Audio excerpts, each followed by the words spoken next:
propagating cosine. It essentially just looks like this. Once again, a little bit of the animation here is helpful. So in this particular applet here, the little hand in just a moment is going to oscillate up and down here in simple harmonic motion. This will then create simple periodic waves. You can essentially think of simple periodic waves as propagating oscillations. It literally is nothing more than following. So notice that all the individual black dots here, all of the individual sections of the medium, they're all simple harmonic oscillators. And all of those simple harmonic oscillators are just slightly out of phase with respect to each other. This is obviously a propagating cosine curve, and it turns out to actually be the simplest type of wave to describe. Now, before we actually get to the mathematics of the propagation itself, there are a couple of definitions with respect to this type of wave that we briefly have to mention, some of which, of course, we're actually already familiar with. Yeah, go ahead. Did you put the link to that on Schoology? It's in the little folder that is on my Schoology page for this class. If you go into the folder for Honors Physics A8, it is one of the links that's there. Okay? So it is one of those little resources. You know, as I said, there's some definitions here to briefly go over.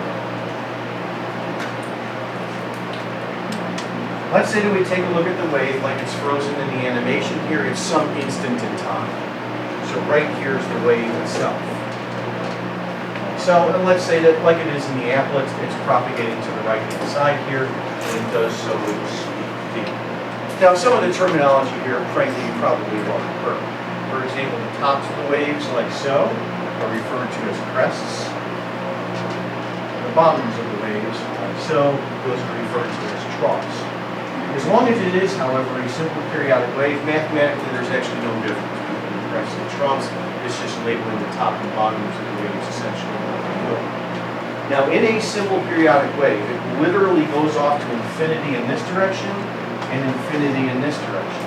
What that then means is that the distance from crest to crest never changes, nor does the distance from trough to trough. And it is, in fact, the exact same distance.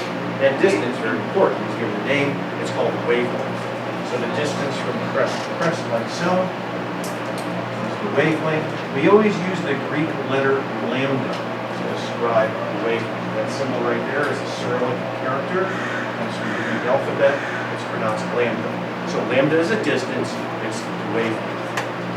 Okay, now period and frequency still apply here in this context for simple periodic waves, just as it did earlier in chapter 14 for simple harmonic motion. Picture it like so. Let's say there's a person standing right here. And that person then were to stopwatch times how long it takes for one wave to go by. In other words, the time necessary for the wave to travel a distance equal to the wavelength. That is then therefore equal to the period. The reason why this is equal to the period is because in that time, and we'll see this from the animation in just a few minutes, in that time, each individual oscillator undergoes one complete oscillation. So it's the exact same amount of time.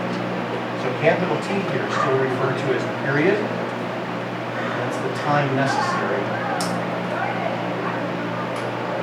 for one wave to go by.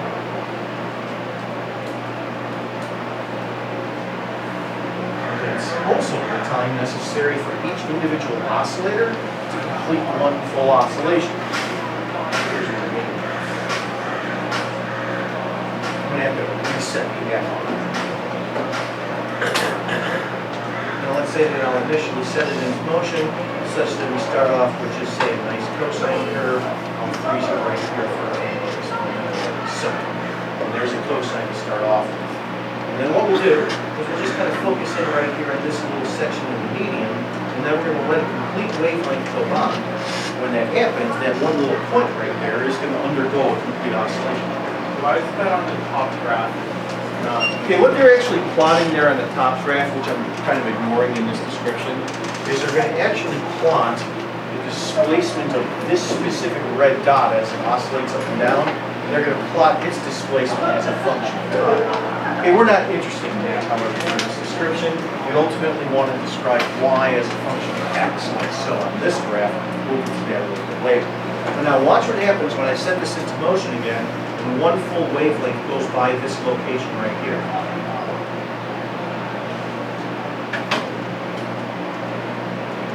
so. And notice that the individual little black dot went through one complete oscillation. All of the oscillators did exactly the same thing. So it is, of course, the exact same amount of time, still here referred to as the period. This then means that the frequency is equal to the inverse of the period still. It is measured in terms of hertz. And now we think of it in the context of waves. It's the number of waves that goes by per second. Waves per second.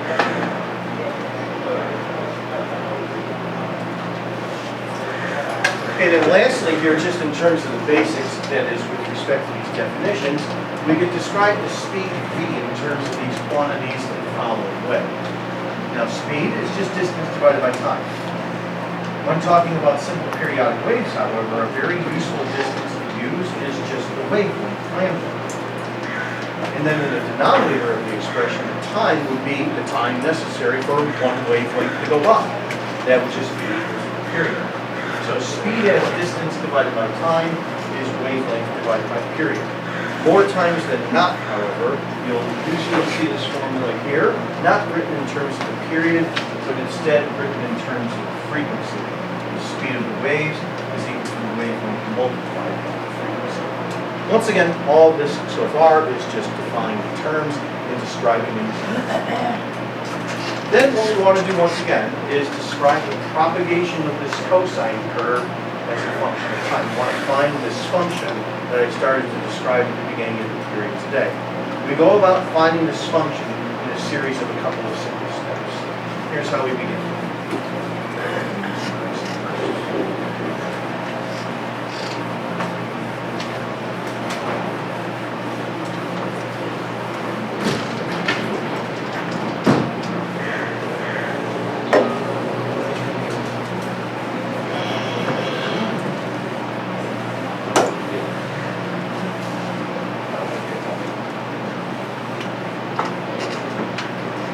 How do we find the function that we're looking for? Well, the way that we begin is we first of all find the function specifically at times t is equal to 0. That is when I start the clock. So when I start the clock, let's just picture it as I've frozen it here in the animation. Let's just describe, for example, this cosine curve right here at times t is equal to 0. So to describe that cosine curve, what I'm going to do is actually find this function first. Where specifically I set the time t here equal to 0, and then I start to get the following graph that is in the animation itself. So here's y as a function of x. Once again, this is the direction that the spring is laid out. Here's the displacement from the equilibrium position. And then just for a simple wavelength, right here is going to be a cosine curve like so. So in other words, if we took like a picture of the spring itself, it's going to literally look like this on the concrete at this instant of time. From crest to crest right here is the wavelength of the lambda, and then the maximum displacement from equilibrium, positive and negative on these two sides respectively, is the amplitude A. So immediately I can start to write out this function that I'm looking for here as A cosine of something. Now we want to figure out what that something is. The easiest way to describe it, that is the argument of this cosine function, is to make a comparison. If we jump back into chapter 14 for just a moment, recall for a simple harmonic oscillator that the position of the oscillator as a function of time is described by this cosine curve, like so. But back in the last chapter, when we were describing simple harmonic motion, when we looked at these graphs, you have to realize that what we were graphing was the position of the oscillator as a function of time. Thanks. Giving us the following cosine curve. I don't think Sean would like to say. That was the first time you've seen all of you. What was the first time I what the huh? That's the first time I've seen you see all of you. Okay, now, keep in mind that along this axis, this is time when talking about oscillations. So from period to over an entire period, like so the oscillation, this remember is capital T, where right here is the amplitude that is simple harmonic motion. Remember that omega angular frequency is 2 pi divided by the period. And mathematically, basically what the angular frequency does is that it turns a time into an angle. That's essentially its mathematical function of this expression. Now, using this kind of as a guide, let's go over here. When I begin to describe now the kinematics of this wave, this cosine curve, it's not, first of all, going to be in terms of time, like it is over there on the right board. It's instead going to be in terms of x. So appearing within the argument of the cosine function is going to be an x instead of a t. And then secondly, we're going to have a coefficient here. We're going to have a coefficient here that is somewhat analogous to the coefficient that appears here in front of pi, that is the angular frequency. And the angular frequency, remember, is 2 pi divided by the period. What is the coefficient going to be in this case? That is 2 pi divided by what instead? The wavelength, lambda expressed. So this new coefficient that we're going to have here is going to be 2 pi divided by lambda. This new coefficient, unfortunately, is given the symbol k. This has nothing to do, however, with a spring constants or anything like that. We just use the letter k to describe this new quantity. This new quantity is referred to as the wave number.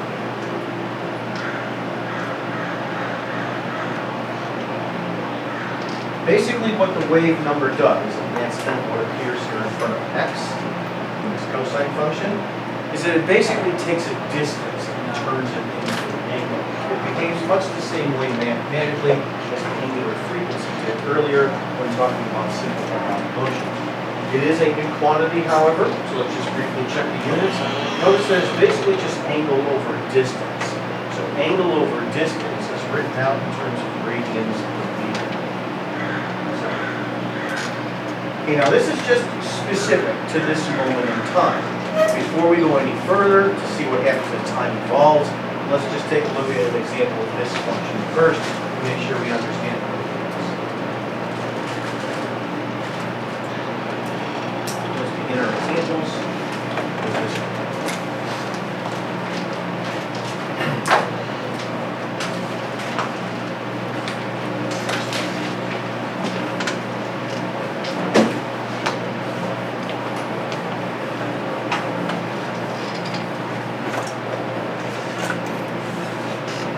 Now, as you begin to write out this problem, it's going to look pretty familiar. Same sort of terminology, same sort of calculations and whatnot, like we did for simple harmonic motion back in chapter 14.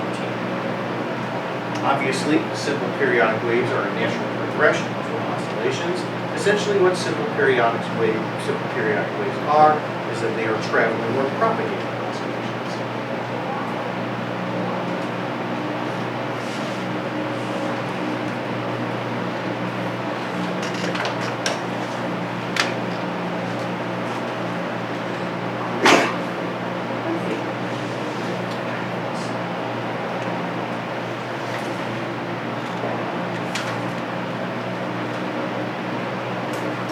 Okay, now taking a look at the function itself, once again this is specific to times t is equal to 0. In terms of the meters here, just to give us some units. In part A of the problem, first we just have to identify a couple of things. Okay, first of all, as is always the case, the coefficient here in front of the cosine is the amplitude. So the amplitude of this wave is 3 meters. It's quite large. I think, Sean, if we were talking about an ocean wave, we would be close to being double overhead at this point. Okay, then right here is this new coefficient, k, the wave number. The wave number k is pi over 4 radians per meter. Immediately from this number, we calculate the wavelength. We can do so because the wave number k is 2 pi divided by the wavelength. We cross multiply here a little bit. The wavelength, and therefore, is 2 pi divided by k. So 2 pi divided by pi over 4 works out to be 8 meters. This is a pretty big wave. So this basic information here comes immediately from the function itself. Okay, and then part B, just graph it out. When we graph it out, it's easy enough to do. It's just a cosine curve. But let's just make sure that we label everything here properly. So when graphing it out, keep in mind that what we are graphing is a position versus a position. So we have x here in terms of meters along this axis, and y also in terms of meters along this axis here. And it's almost as if we would take a picture of the wave like freezing the animation from earlier at this moment in time, and the spring itself just literally looks like this. Where we typically just graph out one full wavelength. So this distance here along the x-axis is the wavelength lambda equal to 8 meters, for example. And then the amplitude positions will be here and here respectively, plus and minus 3. So easy enough, just making sure we understand it. And then lastly, part C. Part C is kind of like some of the kinematics problems that we did back in chapter 14 for simple harmonic motion. But we're not solving for a time here, we're solving for a position. In other words, where along the x-axis is the position of the wave is displacing from equilibrium, y equal to positive 1 meter. We're not looking for time, we're looking for this location right here and this location right here. We find those values of x, however, much the same way as we did some calculations back in chapter 14. What we do is take the function itself, set the y equal to 1, and then solve for x. So,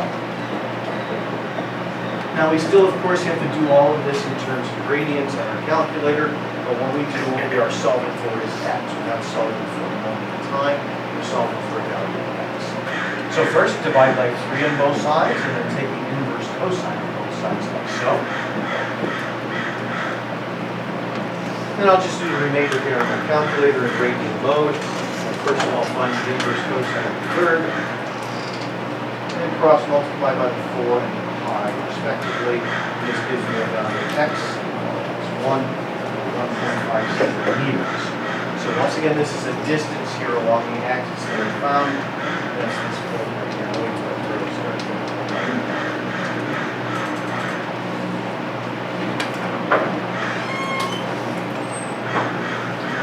Okay, now this is a simple cosine curve in this example. So just using a little bit of symmetry here, we can easily find the second point x2 by taking this value here in the yes, subtracting it from 8 meters away from x2 is just 8 minus 1.57 symmetry, and that's 6.4. Okay, obviously very simple to describe, very similar processes here as opposed to what we saw back in chapter 14 motion. However, this right here is just specific to this moment in time. The time is t is equal to 0. What we want to do is go a little further now and describe exactly how this cosine curve propagates through time, just as we saw in the animation. So that's the next step of our process.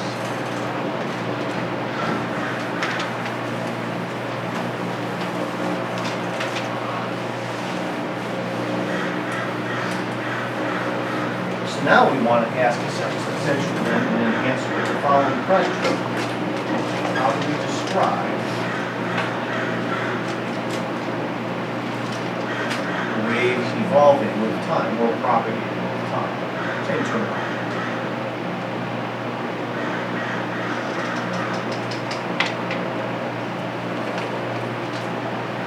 So to answer now this question, the next step of the process, let's just start with what we've got thus far. Okay, what we've got thus far is this expression here from a little bit earlier, giving us just this cosine curve, y as a function of x. So,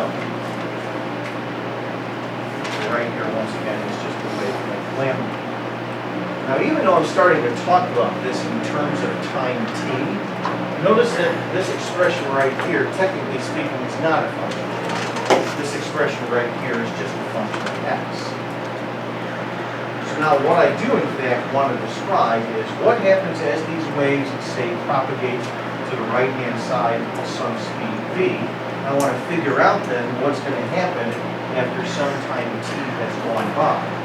So let's say that those waves, this one in red, propagates to the right with a speed v, some time t goes by, and then my wave begins to look like this. So once again, y is a function of x. Let's say that some time goes by, and just within the first wavelength, right here we'll say is an individual wave like so. So this distance right here from my origin is still the distance lambda. But if I draw that, where is my original red wave that I started with? just go ahead and place it into this. Well, the original red wave that I started with is propagated from this point here to here. My diagram. Notice that it is shifted to the right. The amount that it is shifted to the right is this distance right here. What this distance is equal to is it's just equal to the speed of the wave multiplied by time t. That's this distance here along the x-axis. So how do I account for this? Well, what I have to do is I have to change my variable. I have to change my function from involving a variable of x to now incorporating into it this displacement here of speed times time. In other words, the function that I'm looking for is x plus or minus that additional distance, plus or minus as we see, depending upon which way the wave itself propagates. So this is the type of function that I'm looking for. It takes into account this additional distance here. So how do I find that function? Actually very easy. All that I have to do is go into my function here with the original variable x and replace it instead with this variable here, x plus or minus t. That will then give me the following.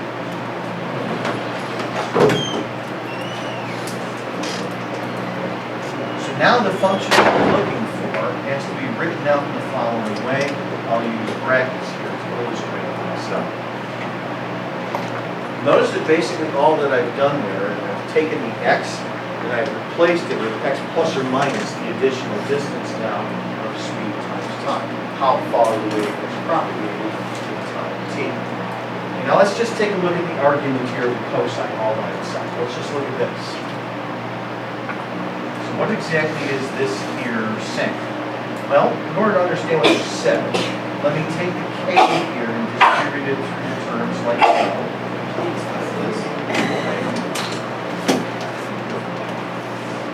Let me distribute it through the terms like so. And what I do right here is a kx once again, just like it was earlier at times t is equal to 0. And now I've got this right here. Turns out that we've seen this before. Here's how we've seen this before. First of all, I've got kx. And now I've got wave number k. It's 2 pi divided by the wavelength lambda. And then right here is the speed of the wave.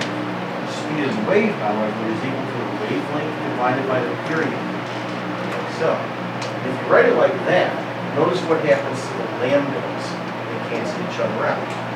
Here and here, like so. And then what I have left in this second term is 2 pi divided by the period. What is 2 pi divided by the period equal to? It's omega, the angular frequency. So the argument of this new cosine function has an oscillating term associated with it, and omega t. So the basic kinematics equation of a simple periodic wave, and therefore, is the following equation.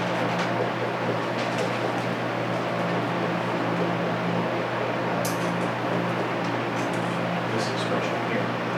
The way that this expression works is that as time goes on, this number here, omega t, is continuously changing. So then therefore at any instant of time, this is a specific number. That then corresponds to a cosine that's being phase shifted in some manner. But then as time goes forward, this number is continuously changing, resulting in a different value of the phase shift as time goes on for the cosine. So what you end up with is just a cosine curve that marches along in one direction or the other. The easiest way to see this, of course, is looking at the example. So we'll take a look at the example, and then we'll kind of make a comparison between Go with the animation from the previous term. Let's just take a look at parts A and B.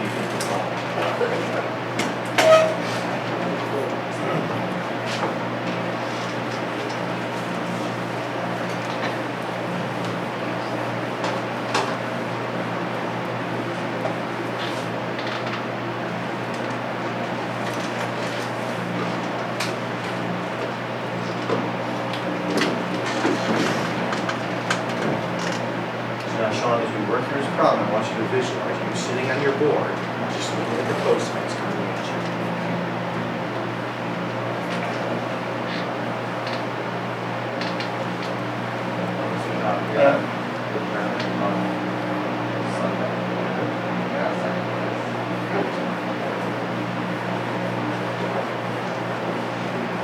of the interesting thing about water waves and ocean waves for that matter, one of the interesting thing about water waves is that it's one of the only examples of waves in nature, at least relatively nearby here on the Earth, that is on the scale of a human being.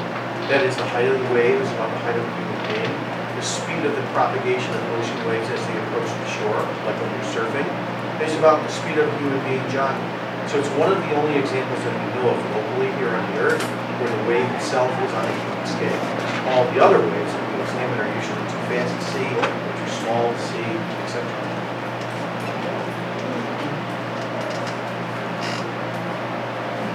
I guess that's one of the reasons why they captivate us so much.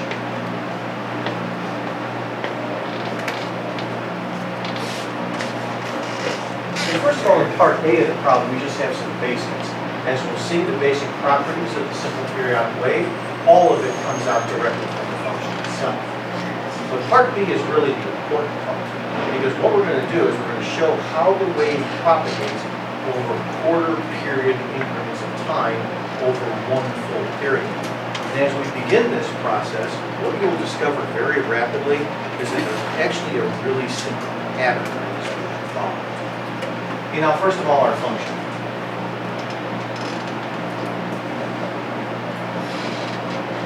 This guy here. Or as we'll see now here in part A of the example, all the basic information about the wave comes from the function itself. But first of all, the amplitude. The amplitude here in this case is going to be 4 meters, always just the coefficient here in front of the cosine. Okay, and then right here is the wave number k. It's always the wave number k, that is being the coefficient in front of x. Now it's the same value, by the way, as it was in the previous example, pi over 4 radians per meter. So this then means immediately that the wavelength, lambda, which is 2 pi over k, is equal to 8 meters when it's together. So I'm just being consistent here to make my examples easy to work with. And right here is omega, coefficient in front of the time t. Omega here is pi over 2 radians per second. Immediately from that, we can determine the following. First of all, the period of the waves, that's going to be 2 pi over omega. So 2 pi divided by pi over 2 is 4 seconds. So it takes 4 seconds for one wave to go by. Immediately from that, however, we can calculate the frequency, which is the inverse of the period. This is then therefore 1/4 hertz. So 1/4 of a wave goes by per second. And then lastly, it asks us to do this in part A. We could also calculate the speed of these waves. The speed is equal to the wavelength times the frequency. Since it's 8 meters multiplied by 1/4 hertz, that's 2 meters per second. So all of this basic information about the wave itself, that just comes directly from the function. And now we start this graphing process here in part B. Okay, in part B, the way that we start off is we examine what happens when we first of all start our clock. That is at times t is equal to 0. So what we do is we go into the function and we set the time here small t equal to 0. And when I do, this term here disappears. That is, I end up with the following expression. It's just going to be our cosine to start with. Like so. So I'm specifically saying at times t is equal to 0 with the function written as it is, then we just start off with a cosine. So then sketching the quick graph here, position in meters, also position in meters like so, and then I'm going to sketch it here in red for one full wavelength. The spring itself looks like this at this instant in time like so. Okay, customarily, we typically here draw one full wavelength to begin as I've done.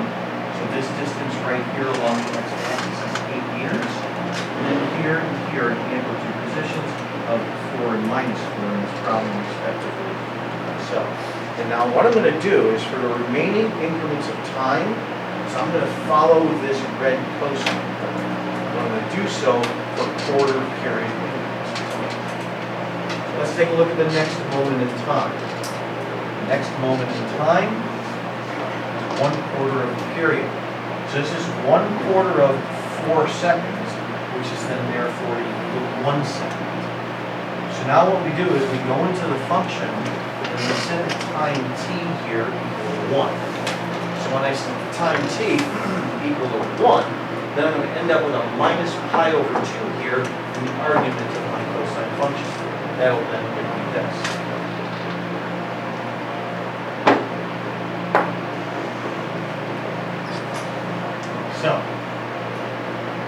So what I end up having to graph is a cosine function that's been shifted to the right pi over 2 radians. And pi over 2 radians is 1/4 of 2 pi. That's 1/4 of a wavelength. So I have to take my cosine curve and shift it to the right 1/4 of a wavelength.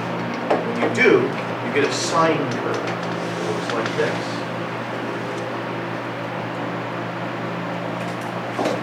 Now when I draw this out, I'm going to first of all just graph out a full wavelength. So from here to here is just 8 meters on my axis. And here at the end of 2 positions once again, 4 and minus 4 respectively. Now the question is this: where is the original red wave that I started with? Well, it is propagated. It is propagated to here.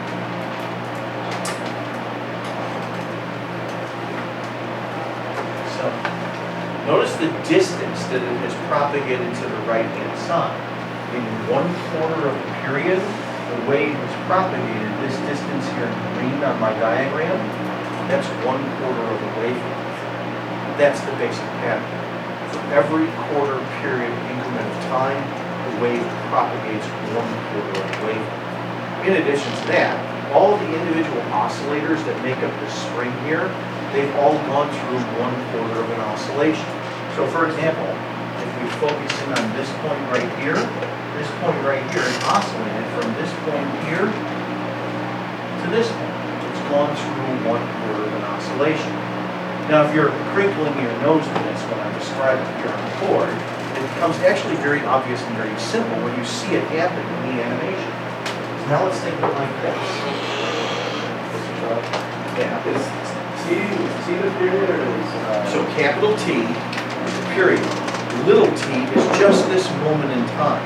On my second graph, I'm looking at specifically what the wave looks like at this moment in time. And now let's make a comparison here between what you just saw me do on the board and what's occurring here in the animation. I froze the animation here earlier at a very specific moment in time for the following reason. What I have here at times t is equal to 0 is right here, just a cosine curve like so. That's my first graph. And now what we'll do is we're going to follow this cosine curve and just kind of step it forward with 1/4 period increments of time. Watch what happens when I do this. So 1/4 period later, it looks like that. And that's basically my sine curve right here to begin with, but the cosine that I'm following in red has now propagated to here, like so, 1/4 wavelength to the right-hand side. The little hand has oscillated from this point here that it started with to this point here. It's gone through 1/4 of an oscillation. And that pattern then just repeats as we keep going with further increments forward in time. So watch then what happens to the next moment in time. The next moment in time, a quarter period later, will be a time equal to a total of 1/2 the period. So 1/2 of 4 seconds is 2 seconds. And then what we do is we go into our function up there on the top board and plug in t is equal to 2. When I plug t is equal to 2, notice that the 2's will cancel each other, and I'm going to end up with a minus pi. So that therefore the function itself is the following. Now as I write this incidentally, notice this kx here just never changes. It just gets dragged along in this process as we're just changing the time. So, and now what I have to do just to draw this is I have to draw a cosine curve, shift it to the right, pi radians. Pi radians is half a wavelength. If you take a cosine and shift it pi radians, it becomes a negative cosine. You end up with this. So first of all, just customarily, we always just draw out a single wavelength to begin with, like so. So right here, 8 meters. And then here and here, blah, blah, blah, and the 2 positions, like so. And then the original red cosine that I've been following in this process now has propagated here to this location. So, and notice the total distance that the red curve has moved to the right-hand side is half a wavelength. So after 1/2 of the period, the wave is propagating a half wavelength to the right-hand side. The person's hand, which started here, quarter of a period later was here, now half a period later is here. It's gone through 1/2 of the oscillation. Yes. Why did you go about it with 1/4? The reason why I'm choosing this value is because it's really easy to work with as doing a problem by hand. I mean, it could be anything you want, but I'm just doing it as quarter period increments, and that's how I'll do it as an assignment and yes, eventually on the exam itself. This is just really easy to work with and easy to show. I mean, we can make it anything, but this is just an easy way of showing. Now watch what happens then when I step this forward 1/4 period to a total of half a period after we start the process. Boom, just like that. So right here is the original cosine that we've been following. It's now propagated to the right at half the wavelength, and the person's hand here has undergone 1/2 of an oscillation. And then we just finish up the last 2, follow the way.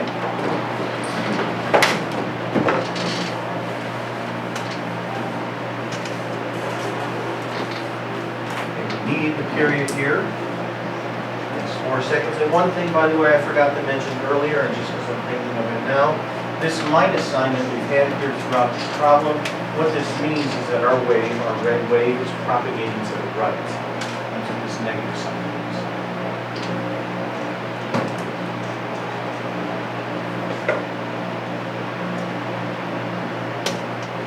Okay then, for these last 2 moments in time, first of all, now we set the time small t equal to 3/4 of the period.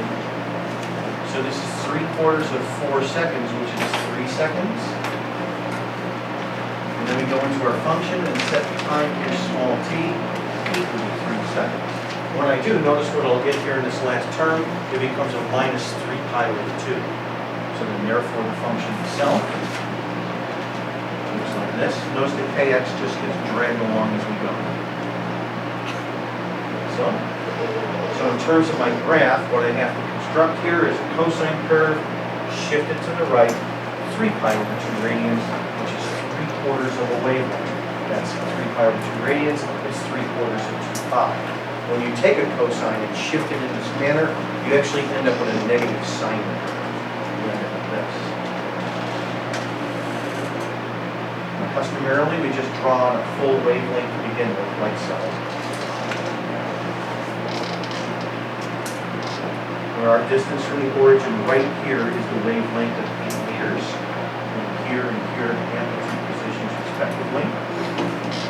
And then the red wave, the red cosine that we've been following in this process, has now propagated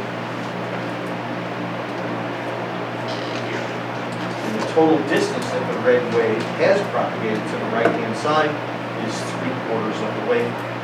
Because 3/4 of the period has gone by, the person's hand that oscillated to this point here, it's undergone 3/4 of an oscillation. So watch that happen as I step this forward here, another quarter period of time, and then it's like this. So our original cosine has propagated to the right, 3/4 of a wavelength, and then lastly now a full period goes by of 4 seconds. Watch then what happens to our function when I plug t is equal to 4 into it. When I plug t is equal to 4 seconds into it right here, what does this term become? Yeah, it's 2 pi. So you get 4 cosine of blah, blah, blah, but now minus 2 pi. So what I have to do is take a cosine function and shift it to the right by 2 pi radians. In other words, you just end up with another cosine. And then therefore we have this. And you always begin by just drawing out the first wavelength like so. So along our x-axis, once again, here's our distance in meters, amplitude position, blah, blah, blah. And then lastly, the red cosine curve that we've been following throughout this process is propagated down to here. It's propagated at full wavelength to the right-hand side after one full period has gone by. The person's hand oscillates back here to where it started. It's undergone one full oscillation. So the last step forward here in time, movement number 4, gives us this. And so on and so on and so on. There's a very simple pattern here that obviously is done. Okay, there are a couple of other minor details to finish up. We will do that in just a few minutes after we take a short break. Let's go down. You think?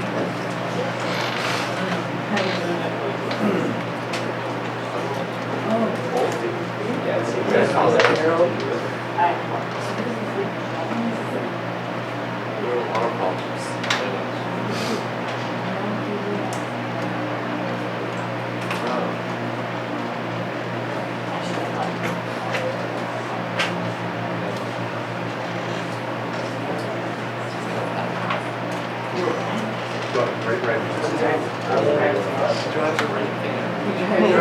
How did you even get involved in the situation? There were so many big problems. That's terrible.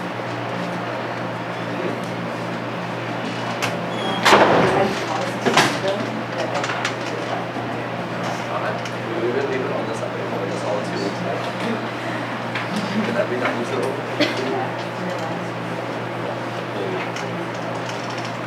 Max, like surf max. Oh.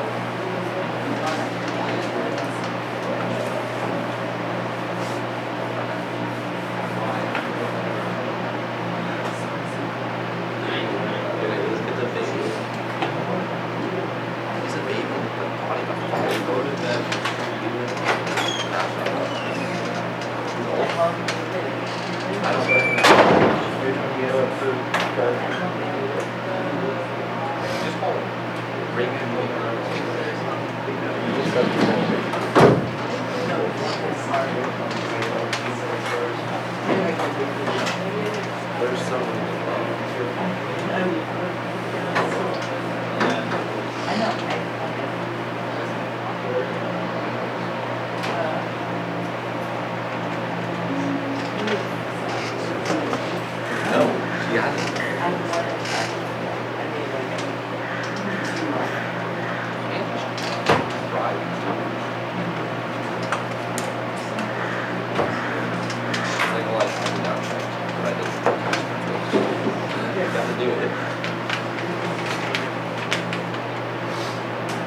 get jobs.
Maybe just take a gallon. Up that and just. I think that's it. It's like pretty long.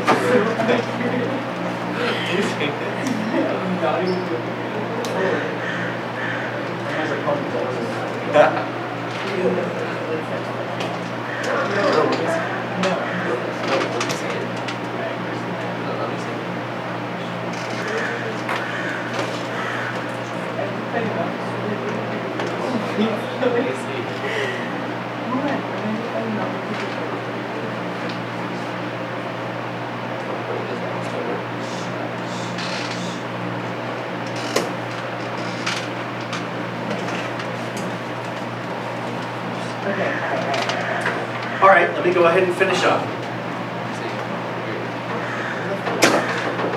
Okay, a couple of other minor details to go over here to finish up with wave kinematics.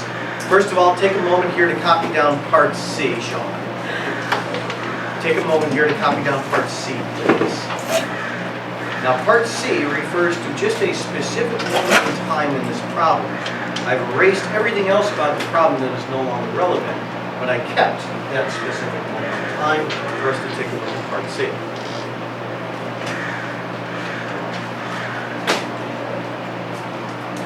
Okay, now, specifically at this moment in time right here, when the spring looks like this, and notice that I'm only looking now at this first distance here of wavelength, the remainder of the graph is actually unimportant.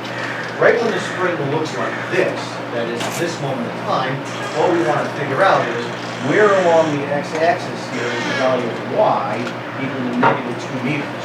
So I'm looking for specifically these values here of x, but at this moment in time. So that means that I have to use specifically this function right here at this moment in time in order to find those values of x. So after I recognize that, the remainder of the problem is simple. All that I do is take the value of y there and set it equal to -2. And now here on the right-hand side, I specifically have this function for this moment in time, and now we need to solve for x. So I first of all just divide by 4 on both sides. Take the inverse cosine on both sides like so. And then I'll run through the remainder here of the algebra on my calculator to find this distance x. So, just doing so, let's see. Inverse cosine of -1 half, right? To the left is me. Okay, then add pi to the other side. Cross multiply by 4 and divide by pi appropriately. And I find, I'll call it x1 here, 6.67. So I actually found this value here of x first on the diagram, but just using a little bit of symmetry, that's just a negative cosine curve. What would I do with this number here to find that second value? Yeah, just subtract from 8 meters. So right here is the x2. So just from symmetry, the x2 here is equal to 8 minus 6.67, which is equal to 1.5. So easy enough to do, we just have to recognize that we're looking at this specific moment in time. Okay, then lastly here with regards to wave kinematics, throughout this process of going through the problems here today, I've started the clock at a very specific moment in time. That is, at times t is equal to 0, we begin with a cosine curve, and then we've been watching it propagate throughout this example. So how do we mathematically account for starting the clock whenever we want to? Well, we do so in the following.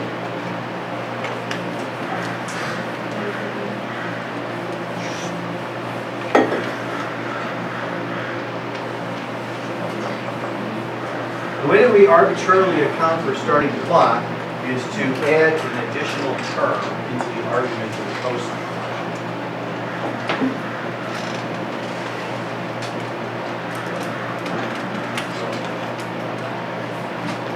That additional term is written in the following way.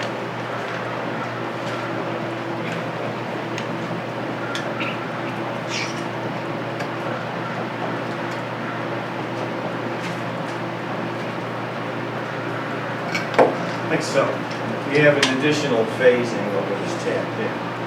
So the way that this works is that, like in the last problem, this number here is continuously changing. But then what we do is we have to add it to this number here, which is a constant, to get an overall phase shift at some moment in time for the cosine term. That's mathematically how we account them, and therefore we're starting the clock whenever we wish. Once again, the easiest way to see this is just from a problem.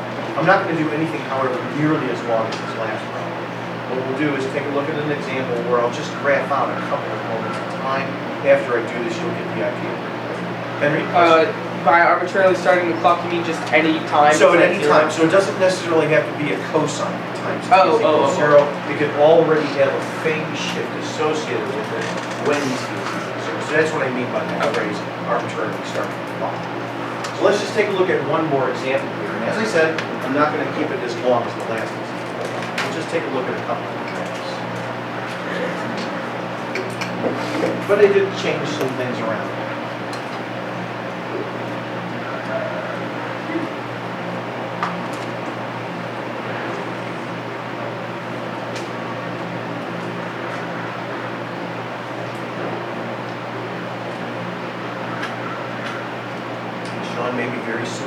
will all be surfing on Titan. What about Titan? Titan is the large moon of Saturn. It's the only other body in the solar system that actually has liquid on its surface. But it's not water. It's liquid methane and ethane. It's natural gas. So maybe we'll all be surfing on Titan soon. Holy shit. Exactly. It's really scary. It's a very fascinating place, by the way. Not only is it the only other place in the solar system that we know of that has liquid on its surface, but it actually undergoes a hydrologic cycle like the Earth does. Like water evaporates and falls as rain, gathers in rivers and streams, flows to the ocean, blah, blah, blah. The same thing happens on Titan, except it's not water. It's liquid methane and ethane, and the temperature is 250 degrees below zero. And the skies are brown and yellow as opposed to blue. Wait, is that on the moon? Yeah, it's the large moon of Saturn called Titan. It's much larger than the Earth's moon. The moon Titan is actually larger than the planet Mercury. Is it almost as big as it? No, it's not. It's about a little bit less the size of Mars, actually. But it's very sizable, and that's why it's named Titan. So imagine surfing these waves of gas on Titan.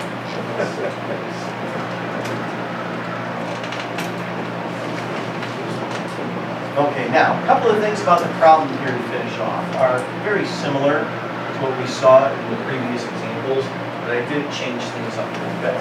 Okay, first of all, once again, the amplitude here is 4 meters. Okay, the wave number K is still pi over 4 radians per meter like the last couple of examples. This then means that the wavelength is still 8 meters. Okay, right here is omega, once again, of pi over 2 radians per second, like in the last problem. This then means the period is still 4 seconds. But notice that it's a plus sign here in front of the omega t. As we'll see in the problem, what this means is that the wave propagates to the left. It's almost spring break, my voice is crashing.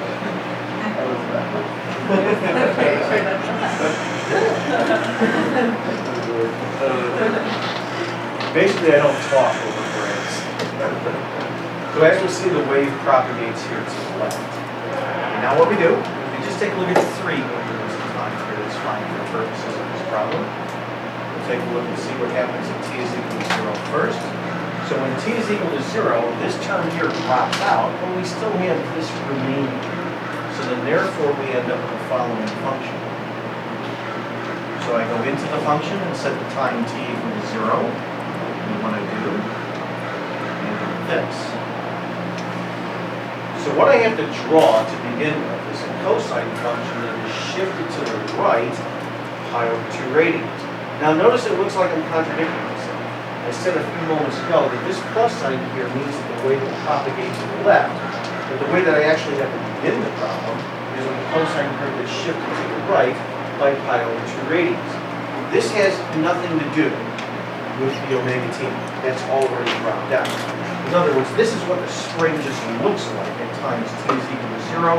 If we took a picture of it, put it down on the contour, it begins as a cosine curve shifted to the right 1/4 of the wavelength, pi over 2 radians. That will actually give us a sine curve to start with. We'll end up with this. So y and x, once again in terms of meters, when you take a cosine and shift it to the right, pi over 2 radians, we actually start off with a sine curve. So in red, right here is a sine curve, where once again I graphed out here 1/4 wavelength, so this is 8 meters. And then we have our amplitude positions of 4 and -4. So, and now what I'll do for the remaining 2 graphs is follow this sine curve as it propagates. So the next moment in time now, t is equal to 1/4 of the period. So once again, this is just 1/4 of 4 seconds, which is 1 second. So we then go into the function and set the time t equal to 1. Now watch what happens when I do that. When I set t equal to 1 here, what actually happens to these 2 terms? Yeah, they drop out. So when those 2 terms drop out, what you actually end up with is just this.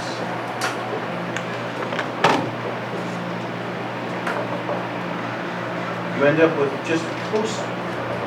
Now, of course, that's easy in a graph. Cosine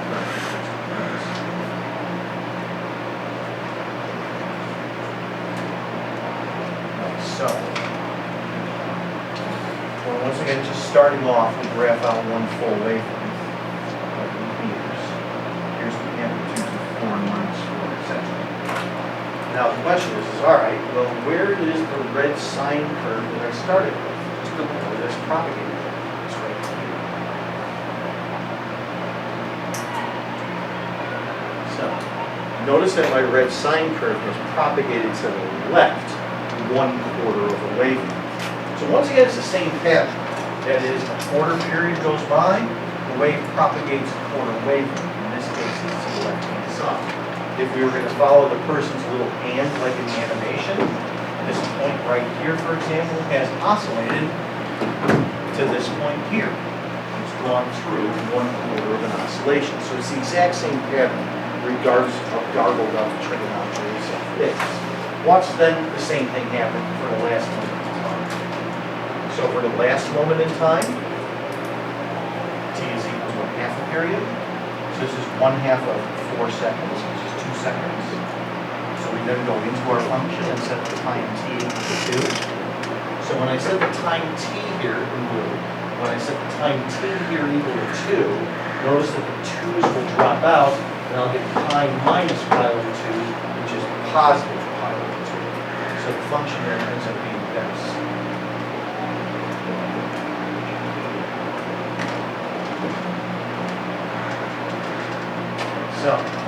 So in terms of my drawing, what I have to do is draw a cosine, shift it to the left, pi over 2 radians, which is 1/4 of the wavelength, 1/4 of 2 pi.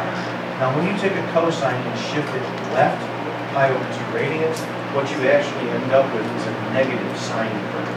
You end up with this.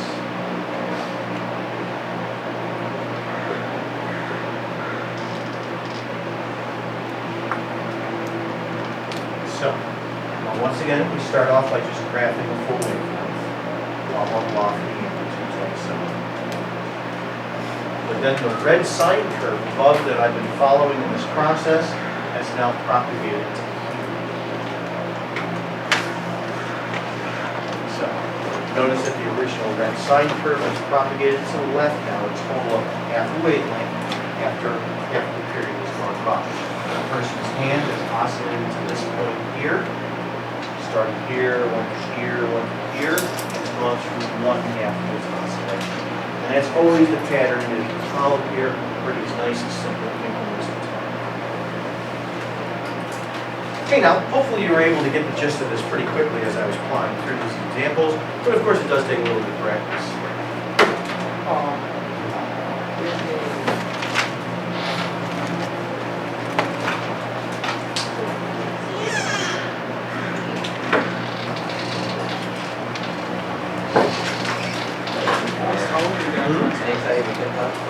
I always got excited. Big Destroyer and Nails are playing at the Roxy on Saturday.